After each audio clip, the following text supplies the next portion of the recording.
Assalamualaikum warahmatullahi wabarakatuh. Selamat siang teman-teman semuanya.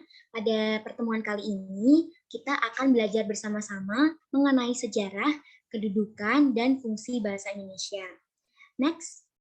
Sebelumnya, izinkan kami untuk memperkenalkan diri terlebih dahulu. Kami dari kelompok 1A yang beranggotakan Dian Paramita, Jaro Atin Nabila, Tika Uswatun, Leni Septiani, Maulida Zahra Putroto Ain, Nabila Zatayuni, dan yang terakhir Faradila Siti Daria. Next.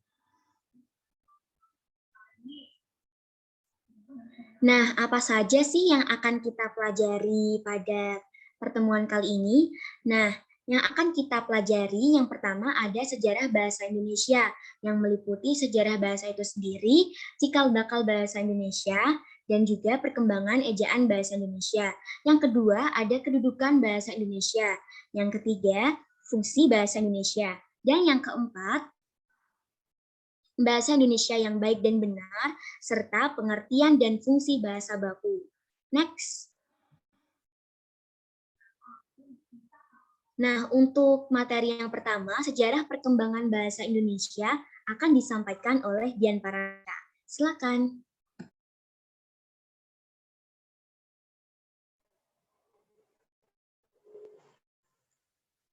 Baik, terima kasih Mbak Dara. Saya akan menjelaskan materi yang pertama, yaitu tentang sejarah perkembangan bahasa Indonesia. Sebelumnya, apakah suara saya terdengar jelas? Sudah terdengar. Baik, terima kasih. Sejarah bahasa Indonesia. Peristiwa lahirnya bahasa Indonesia diantaranya yaitu dilihat dari sudut sejarah Indonesia. Bahasa Indonesia diadopsi dari bahasa Melayu. Bahasa Indonesia merupakan salah satu ragam bahasa Melayu. Bahasa Indonesia yang dipakai saat ini didasarkan pada bahasa Melayu Riau yang telah menjadi bahasa lingua franca sejak abad ke-19. Di Indonesia ada berbagai bukti bahwa bahasa Melayu sudah sejak dulu digunakan sebagai bahasa perhubungan. Sebagai contoh, ditemukannya beberapa prasasti. Yang pertama yaitu ada prasasti Kedukan Bukit di Palembang pada tahun 683. Juga ada prasasti Kota Kapur dari Bangka Barat pada tahun 686. Prasasti-prasasti tersebut telah menggunakan bahasa Melayu kuno. Selain itu juga ada di Jawa Tengah terdapat prasasti serupa, yaitu prasasti Kendasuli pada tahun 832. Bahkan di Jawa Barat, tepatnya di Bogor, juga ditemukan prasasti Bogor pada tahun 1942 yang sudah menggunakan bahasa Melayu kuno. Juga pada peristiwa Sumpah Pemuda tanggal 28 Oktober 1928 ditetapkan bahwa bahasa Melayu menjadi bahasa Indonesia. Butir ketiga Sumpah Pemuda yang menyatakan menjunjung bahasa persatuan, bahasa Indonesia menunjukkan bahwa bahasa Indonesia adalah bahasa pemersatu bangsa. Bahasa Indonesia diresmikan pada tanggal 28 Oktober 1928. Bahasa secara resmi bahasa Melayu dianggap sebagai bahasa Indonesia. Pada butir ketiga Sumpah Pemuda dikatakan bahwa kami putra-putri Indonesia menjunjung bahasa persatuan, yaitu bahasa Indonesia. Kata menjunjung ini berbeda dengan dua butir kata atau kalimat di atasnya, yaitu menggunakan kata mengaku. Pada saat itu, para pemuda memilih kata menjunjung digunakan untuk tujuan sebagai semangat pemersatu bangsa. Karena jika selain kata menjunjung yang digunakan, maka bisa kita katakan saja jika kata mengaku yang digunakan, disamakan dengan kalimat pertama dan kedua. Maka di Indonesia yang memiliki banyak suku-suku dan setiap suku memiliki bahasa ibu mereka sendiri, maka akan terjadi perpecahan bukanlah persatuan, karena setiap suku akan mengutamakan bahasa mereka masing-masing. Sehingga para pemuda memilih untuk menggunakan kata menjunjung sebagai kata penghubung pada butir ketiga. Yang selanjutnya, next. Tolong slide selanjutnya.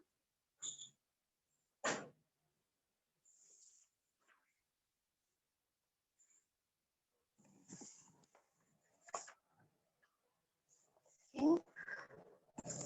Selanjutnya adalah cikal bakal bahasa Indonesia. Bahasa Indonesia berasal dari bahasa Melayu Riau. Seperti yang sudah saya jelaskan tadi pada slide awal, bahwa bahasa Indonesia diadopsi dari bahasa Melayu, yaitu bahasa Melayu Riau.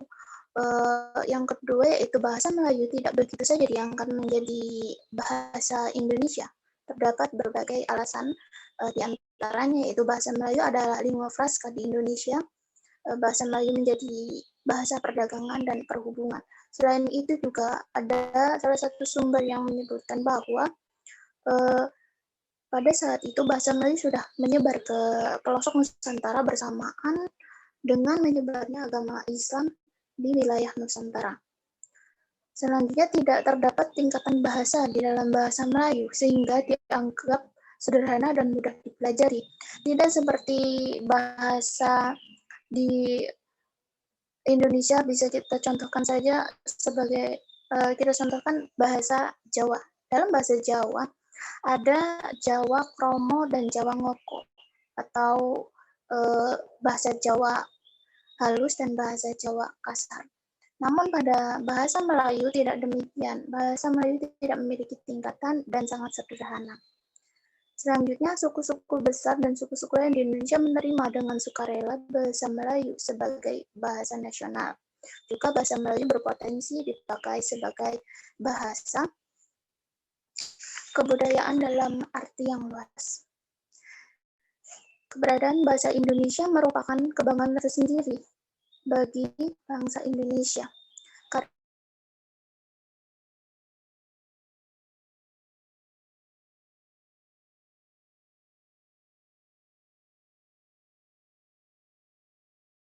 Contoh di Filipina, negara Filipina memiliki bahasa Tagalog sebagai bahasa nasional. Namun bahasa Tagalog bukanlah bahasa resmi atau bahasa yang digunakan oleh mereka dalam kehidupan sehari-hari ataupun melakukan hal yang lain. Justru malah mereka menggunakan bahasa Inggris untuk dilakukan sebagai bahasa perhubungan dan pemersatu.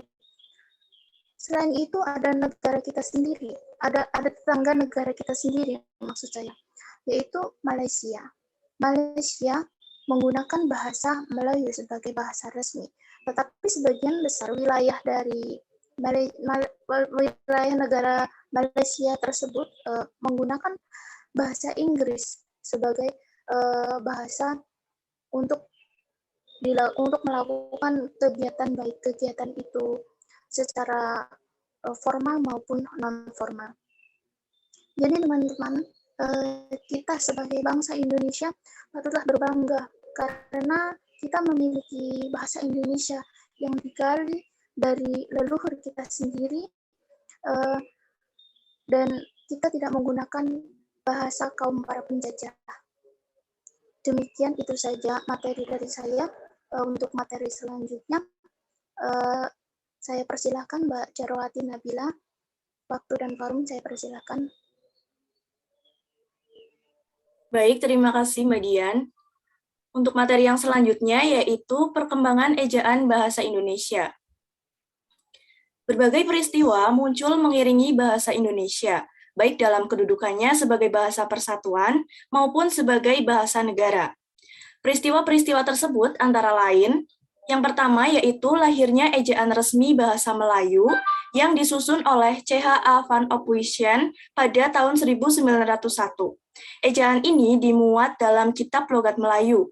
Keberadaan ejaan CHA van Ophuijsen menandai bahwa bahasa Melayu yang merupakan cikal bakal bahasa Indonesia telah berperan sebagai bahasa ilmiah pada awal abad ke-19. Ejaan ini merupakan ejaan bahasa Melayu pertama yang ditulis dengan huruf Latin. Charles van Ophuijsen yang dibantu oleh Nawawi Sultan dan Muhammad Taib Sultan Ibrahim menyusun ejaan baru ini pada tahun 1896. Pedoman tata bahasa yang kemudian dikenal dengan nama ejaan van Ophuijsen itu resmi diakui pemerintah kolonial pada tahun 1901. Ciri-ciri dari ejaan ini adalah sebagai berikut. Yang pertama, yaitu huruf I untuk membedakan antara huruf I sebagai akhiran dan karenanya harus disuarakan tersendiri dengan diftong seperti mulai dengan ramai. Juga digunakan untuk menulis huruf Y seperti Surabaya. Huruf C untuk menuliskan kata-kata jang, pajah, sajang, dan sebagainya. Huruf OE untuk menuliskan kata-kata guru dan umur. Lalu tanda diakritik seperti koma ain dan tanda trema untuk menuliskan kata-kata makmur, akal, ta, pa, dan sebagainya. Lalu peristiwa yang kedua adalah berdirinya Komisi World Folk Lecture Taman Bacaan Rakyat tahun 1908 turut memberikan dasar pengembangan bahasa Melayu. Badan tersebut bertugas antara lain menerbitkan buku-buku berbahasa Melayu. Tahun 1917, badan berubah nama menjadi Balai Pustaka yang sampai saat ini digunakan sebagai nama penerbit nasional milik pemerintah.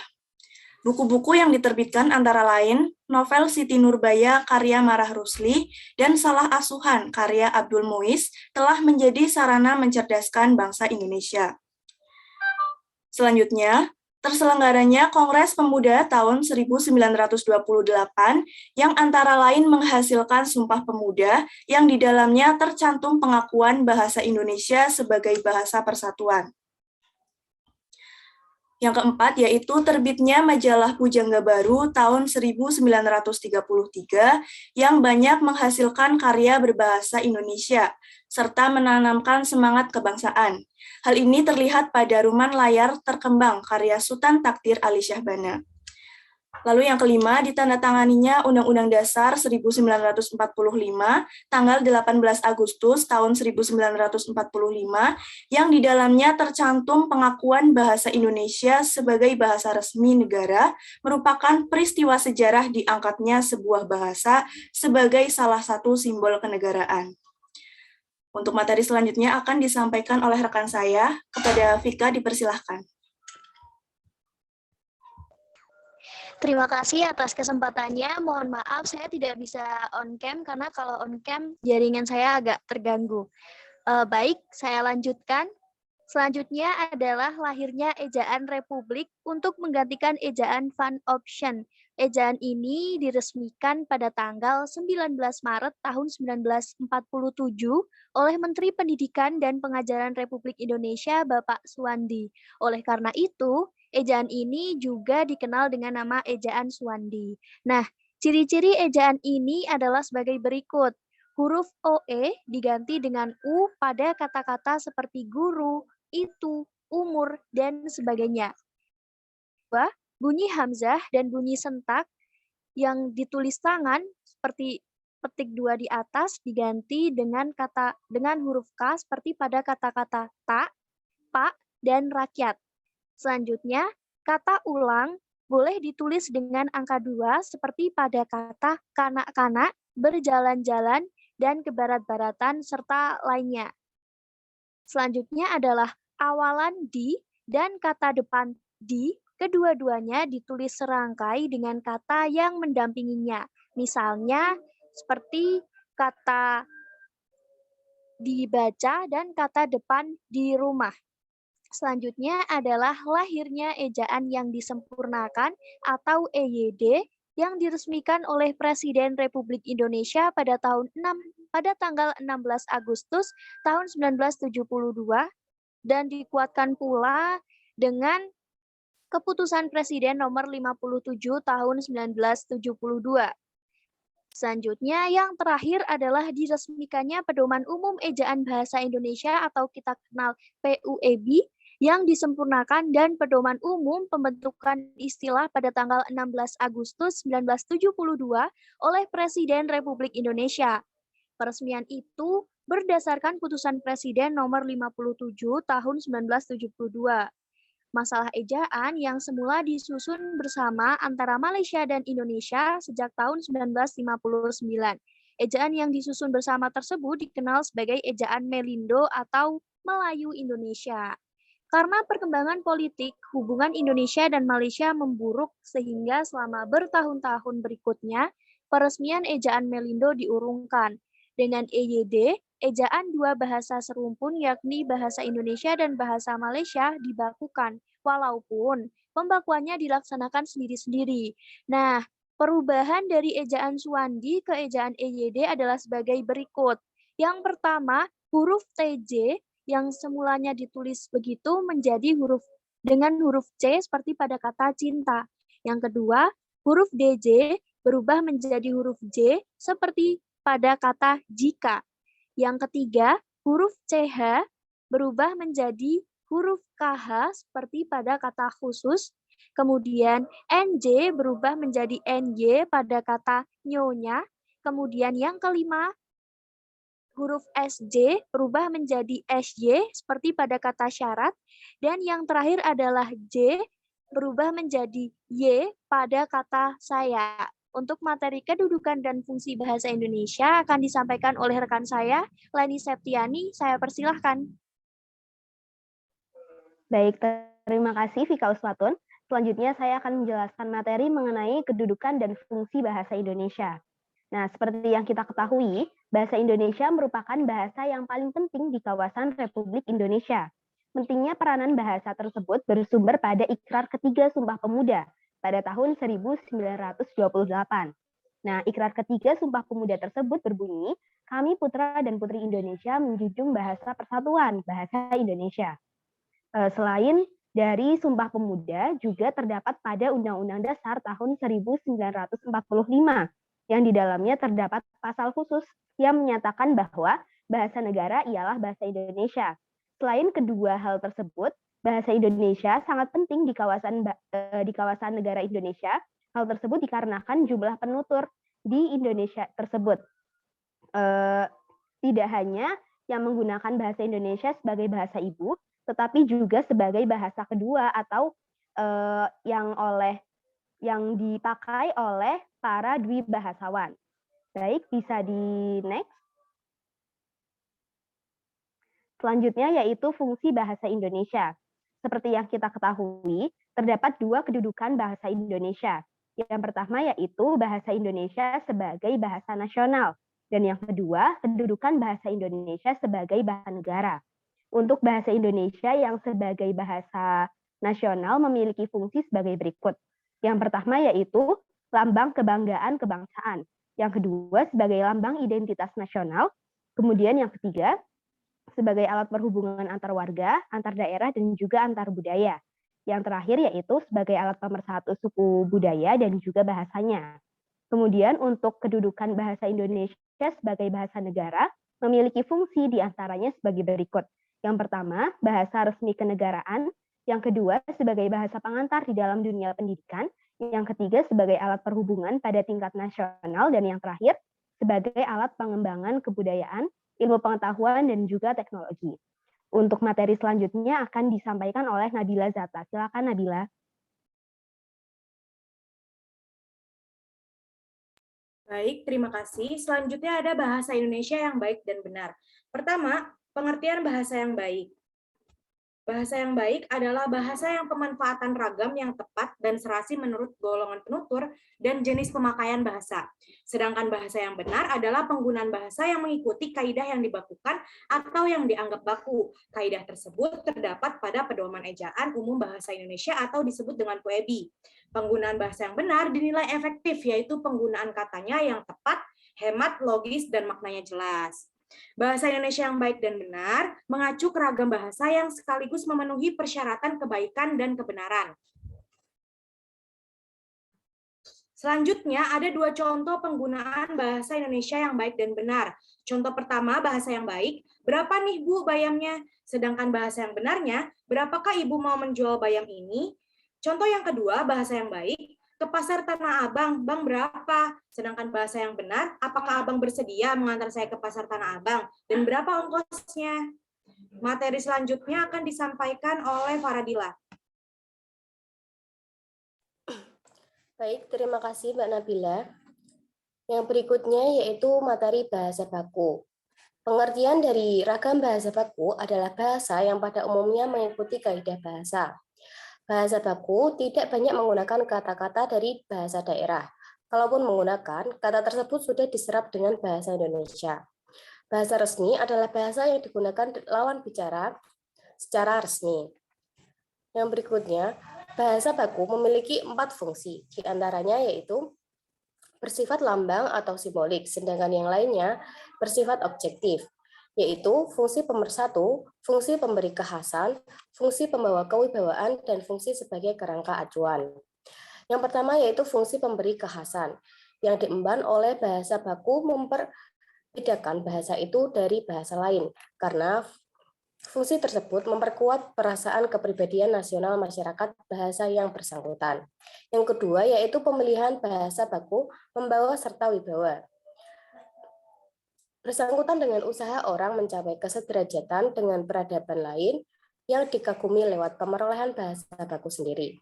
Yang terakhir yaitu fungsi sebagai kerangka acuan bagi pemakai bahasa dengan adanya norma dan kaidah yang dikodifikasi yang jelas.